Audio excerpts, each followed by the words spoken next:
And like I could do an entire makeup routine that's just SPF that just improves the overall look of your face without putting any actual makeup on, because a lot of this stuff is kind of subtly or naturally tinted.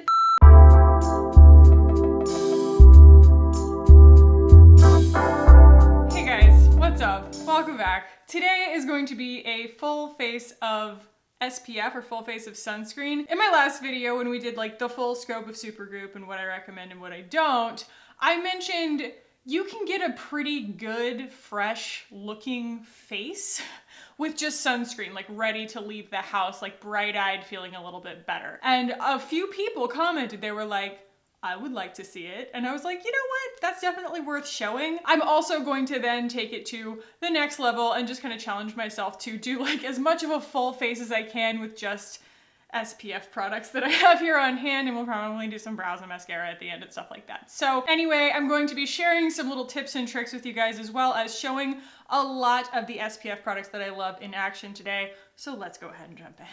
I'm hot, but I don't want to expose all my KP. I know that that's kind of dumb, like you guys don't care, but you can see I've just been breaking out. I'm actually making a little bit of headway on it with some AHAs and BHAs and some exfoliation and things like that. But my next video, probably on Friday, is going to finally be my updated skincare routine. There were just some things that I was like waiting for to get out of embargo from certain brands, and they're not going to. And so there is going to be one product that I won't be able to share because the release date got pushed until summer. So anyway, that was what was taking so long, but basically my entire skincare routine has changed. So definitely tune in on Friday. I'm gonna have updates for all of that for you guys. But anyway, I'm barefaced, I have a lot of pigmentation, and I also used the Good Molecules enzyme gentle exfoliator situation this morning, and it caused a little bit of redness and things like that. So we're just gonna neutralize all of that. And the first thing I wanna start with is the Supergoop Zinc screen, and that is because she's pink. Pink is going to neutralize everything. I don't know why I did that, why I put it on the back of my hand. Like, what am I gonna do? I guess we'll just do one of these. But let's do it on just one side of my face. And you'll see that without being like tinted, it's just pink, which I can't promise is gonna work for everybody, but it works well for me. A tinted SPF right now for me would just enhance my pigmentation because it would just sort of like match my freckles and whatnot, and like this more evens me out instead. So you can see, I mean, yes, I just rubbed my face, so that's also going to make it a different color, but you can even see kind of the line of demarcation. It still is like a nice tint, and it makes me look glowy and a little healthier, but it just kind of brings everything together a little bit more, just a little bit more, in more of like a, I don't know, a nourished way, a brightened way. Pink on me is brightening. In the last video, man, I learned so much from you guys. Oh my gosh. I was so, I don't know, I guess I just didn't realize how little I really know about SPF and how it kind of exists in the whole world, like all the regulations and everything. And I highly encourage you guys to go and read the comment that I have pinned on that video, because it is so informative and great. And it's basically from one of my viewers who has just gone and done the legwork, gone and done tons of research, because she was frankly really curious about, you know, what the differences are between us and K-beauty and, you know, the rest of the world, and like why our SPF products in America seem to fall on the side of either mineral or physical versus chemical, whereas other ones kind of blend all of it, and the chemical sunscreens tend to outperform our chemical sunscreens. It has to do with the stabilizers that are legal here, or not legal here, essentially, that are legal in like Korea. Basically, that's what makes their chemical sunscreens last longer on the skin and technically be more effective. And it's not that America doesn't allow it, it's that we can't call it sunscreen. We can't like have an SPF claim associated with it. And so there are products out there, somebody cited the Beet Shield from Crave, I wanna say, Beauty. And that's basically a chemical SPF that's formulated like a K-beauty sunscreen, but you can't call it an SPF in America. It is nuanced. Like, I am just so happy to have the community that I do, because you guys teach me so much. I read the comments. Okay, so I mean, you know, we've got sunscreen on, it's fine, and you can definitely still see a lot of pigmentation, things like that. That's where this little buddy comes in. This is the Supergoop Bright Eyed 100% Mineral Eye Cream. This isn't sponsored, these are just honestly most of the sunscreens that I have. Like if you wanted to use a tinted sunscreen, there's also the matte screen. I have one from Elta MD that I like. I have one from Think Sport, Think Sun. They changed the name of it for every single product. I think it's not very wise because it's hard to track it down. And then also when it's later in the summer and I feel a little bit more comfortable with this, like coming closer to matching my skin, the Drunk Elephant Umbra tint is absolutely awesome, but it's definitely like a glowier glow. It's a tanner kind of situation. But anyway, this is very much like the Zinc screen, except that it's a little bit more pink and a little bit more pigmented and a little bit thicker. So this is technically an under eye cream, but like there are no rules against using this everywhere, especially like on my melasma.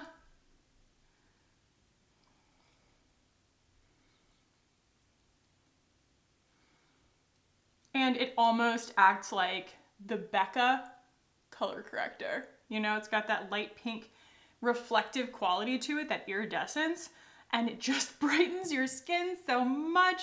Oh my gosh. And I'll just take this and I'll put it basically anywhere I have pigmentation, almost like a concealer.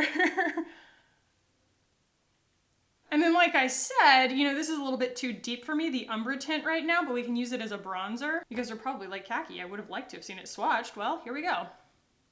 Can use that a little bit on my chest, my neck.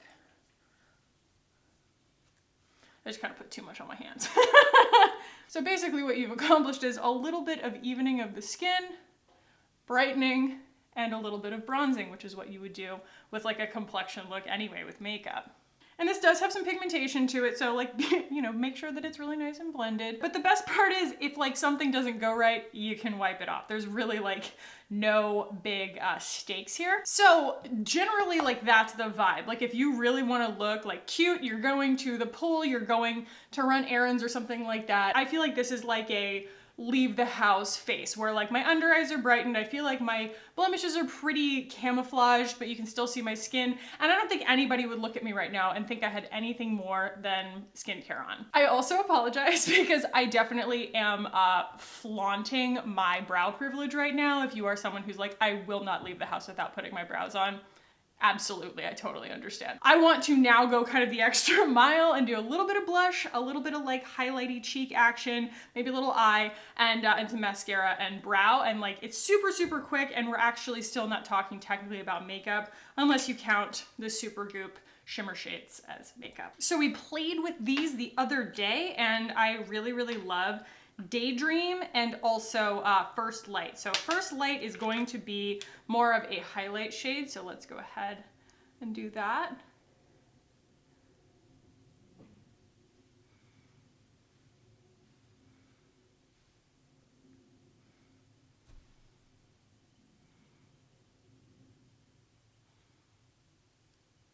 These are technically SPF eyeshadows, but they're SPF 30. And I think that they are actually really versatile because they have such nice undertones to them. They're very neutral. And I feel like we're already kind of working with something really glowy here. And so it's okay to kind of go a little bit happy with the highlight, you know? My personal take is that a look is more complete with some kind of blush. So this is the shade Daydream, and I did a terrible thing and let this dry out, but I don't really mind. So this is a really pretty kind of shimmer coral shade, and we used this as a bit of a blush the other day, and just kind of smoothing that out, putting a little bit on my eyeballs here.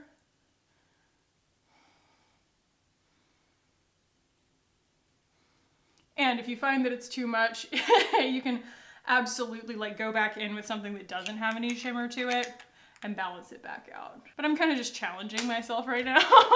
I'm kind of a disco ball. It's happening. I'm gonna go back in with a little bit of the Bright Eye just because it doesn't have any shimmer to it. Do basically what I would do with Glossier, and that is like go back in with my concealer, you know, and back out of my overzealous blush game, because I am known to have an overzealous blush game. So I'm just gonna throw on a little bit of brow and a little bit of mascara real quick. And if for any reason this is a little bit too dewy, a little bit too reflective for you, you can always go in with a very, very lightweight setting powder like the Glossier Wowder or the Ilia fade into you and actually set this just a little bit, because you know what? We're not all dry-skinned people, and mineral sunscreen can sometimes be extremely dewy, and so it can help to just set a little bit.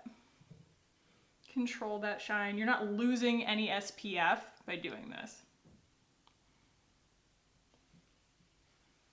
You know? Oh, hey, doggo. And to me, that's enough to get me out the door. You know what I mean? It is a little bit of bronze. It's replacing coverage with reflection, which is, I think, something that you can do with any color corrector, but I am, you know, happy to have SPFs that have color correction to them, because here, I'll show you. Like my Becca, I keep comparing this to. Let's go ahead and swatch them next to each other. So there you go. So you can see that the top one there is the Becca color corrector, and it's got that reflective quality to it, but that right there is the Supergoop. And it also has that really nice little bit of color corrective pink reflectiveness. And it's also got obviously SPF in it. So if you are super pale like me, or your skin is just prone to unevenness, especially when you wake up in the morning, mine is just really prone to unevenness. Like I've got pigmentation, and then I've got really thin skin underneath my eyes, and it makes everything look really like, you know, it's see-through. And so you can kind of see like the purple depending on how well I slept or what I ate or what have you. And then I also have, you know, the occasional blemish and discoloration from things that are healing and things like that. And so that color correction for me is that perfect iridescent kind of pink. And I wouldn't say that this is iridescent necessarily, but it has enough dewiness that it reflects light a little bit, and it does a lot of favors in terms of just brightening. Brightening is the word, and I would personally a lot of times rather use something brightening than to put makeup on in the morning. I know, you know, I love to have the skills, I love to run the gamut, I love to have like days where I go full beat, especially because I am so prone to pigmentation. And honestly, you know, on top of your sunscreen, wearing full coverage is still a physical barrier, and it does actually really help prevent sunburn and prevent pigmentation. My point is, I like to have options, and this is a really, really good option for, I'm going to be running around running errands today, or if you're taking your kids to school in the morning or something like that, and you just want to look a little more lifted, a little bit better, and not necessarily be putting makeup on. It's a pretty good option. I like it a lot, and these are, again, just options for this. There are pigmented sunscreens. There are CC creams, obviously, but then you're getting into like makeup most of the time. But, you know, just having things that have like a universal tint to them and a little bit of color cancellation and some brightening and things like that. And I just feel like it's a very flexible, completely carefree look to leave the house in. And when I say like to leave the house in, I'm not saying you have to look a certain way to leave the house, but I do think you should be wearing SPF when you leave the house, like period, end of story. You should be wearing SPF anyway, because we're all looking at computers, we're all around windows most of the time. You know, light comes at us in ways that we can't really control. So yeah, quick video today, guys. This was just something that, you know, sparked in my mind as something that I actually do fairly often, not necessarily the full beat, but definitely like the first look of just, you know, being brightened and feeling a lot more confident with like 2 or 3 products. And then I just kind of wanted to challenge myself and see how much we could get out of the rest of it. So I hope that this was fun and helpful for you guys. I'll list all the products below. Definitely go check out my last video if you're interested in like the Supergoop like full entire range. And like I said, go back and read that pinned comment because it is extremely informative and interesting. But yeah, guys, that's the video today. If you enjoyed this, give it a thumbs up. Leave me a comment below telling me kind of like what your favorite sunscreens are and why, like for what skin types, you know? If you have oily skin, like what works for you? If you have pigmented skin, what works for you? If you have a deep complexion, you know, black girls still wear sunscreen too. Ask Jackie Ina, you know, what sunscreens do you find work for you that don't go ashy on your skin and things like that. Let me know that stuff down below. If you guys did enjoy this, do give it a thumbs up. If you want to keep hanging out with me on this channel, hit the button down below and subscribe. I would love it if you did. Like I said, guys, tune in on Friday. That's going to be my big skincare update. You don't want to miss it. So also ring the notification bell so that you get the notifications when I drop the new video so that you can be one of the first people there if you want. I don't know. You just don't want to miss it. So anyway, guys, thank you so much for watching. I love you so much, and I'll see you in the next one. Bye.